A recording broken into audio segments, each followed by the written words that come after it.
വിശുദ്ധ മർക്കോസ് എഴുതിയ സുവിശേഷം അധ്യായം 4 വാക്യങ്ങൾ 10 മുതൽ 20 വരെ.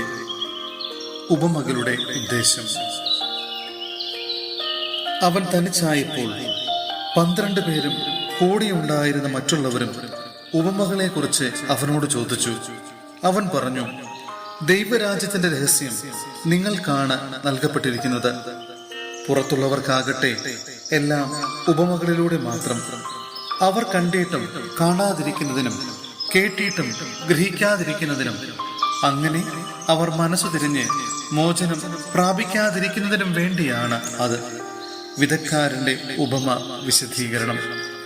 അവൻ അവരോട് ചോദിച്ചു, ഈ ഉപമ നിങ്ങൾക്ക് മനസ്സിലാകുന്നില്ലേ?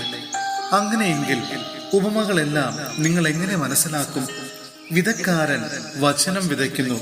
ചിലർ വചനം ശ്രവിക്കുമ്പോൾ തന്നെ സാത്താൻ വന്ന് അവരിൽ വിതയ്ക്കപ്പെട്ട വചനം നീക്കം ചെയ്യുന്നു. ഇവരാണ് വഴിയരികിൽ വിതയ്ക്കപ്പെട്ട വിത്ത്.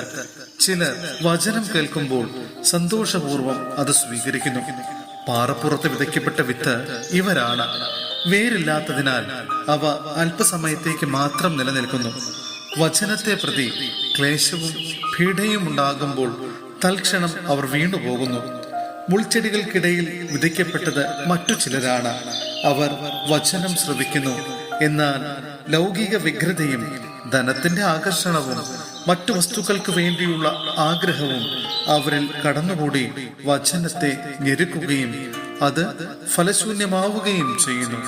നല്ല മണ്ണിൽ വിതയ്ക്കപ്പെട്ട വിത്താകട്ടെ വചനം ശ്രവിക്കുകയും സ്വീകരിക്കുകയും ചെയ്യുന്നവരാണ്. അവർ 30 മേനിയും 60 മേനിയും 100 മേനിയും ഫലം പുറപ്പെടുവിക്കുന്നു. സഹോദരരെ, വിശുദ്ധ പൗലോസ്ലീഹ തിമോഥെയോസിന് എഴുതിയ 2-ാം ലേഖനം അധ്യായം 3 വാക്യങ്ങൾ 10 മുതൽ 17 വരെ. മാതൃകയും ഉപദേശവും. ഞാൻ പഠിപ്പിച്ച സത്യങ്ങളും എന്റെ ജീവിത രീതിയും ലക്ഷ്യവും വിശ്വാസവും ക്ഷമയും സ്നേഹവും സ്ഥൈര്യവും നീ അടുത്തറിഞ്ഞിട്ടുണ്ടല്ലോ. ഞാൻ സഹിച്ച പീഡനങ്ങളും കഷ്ടപ്പാടുകളും അന്ത്യോക്യയിലും ഇക്കോണിയത്തിലും ലിസ്ത്രായിലും എനിക്ക് സഹിക്കേണ്ടി വന്ന മർദ്ദനങ്ങളും നീ മനസ്സിലാക്കിയിട്ടുണ്ട്. അവയിൽ നിന്നെല്ലാം കർത്താവ് എന്നെ രക്ഷിച്ചു. യേശു ക്രിസ്തുവിനോട് ഐക്യപ്പെട്ട് വിശുദ്ധ ജീവിതം നയിക്കാൻ ആഗ്രഹിക്കുന്നവരെല്ലാം പീഡിപ്പിക്കപ്പെടും. അതേസമയം ദുഷ്ടരും കപടനാട്യക്കാരും വഞ്ചിച്ചും വഞ്ചിക്കപ്പെട്ടും അടിക്കടി അധപതിക്കും.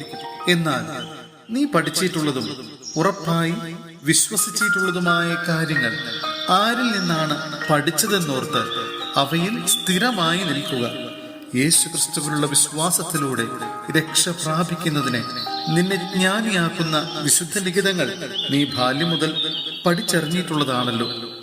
വിശുദ്ധ ലിഖിതമെല്ലാം ദൈവനിവേശിതമാണ്. അവ പ്രബോധനത്തിനും ശാസനത്തിനും തെറ്റുതിരുത്തലിനും നീതിയിലുള്ള പരിശീലനത്തിനും ഉപകരിക്കുന്നു. ഇതുവഴി ദൈവഭക്തനായ മനുഷ്യൻ പൂർണ്ണത കൈവരിക്കുകയും എല്ലാ നല്ല പ്രവൃത്തികളും ചെയ്യുന്നതിന് പര്യാപ്തനാവുകയും ചെയ്യുന്നു.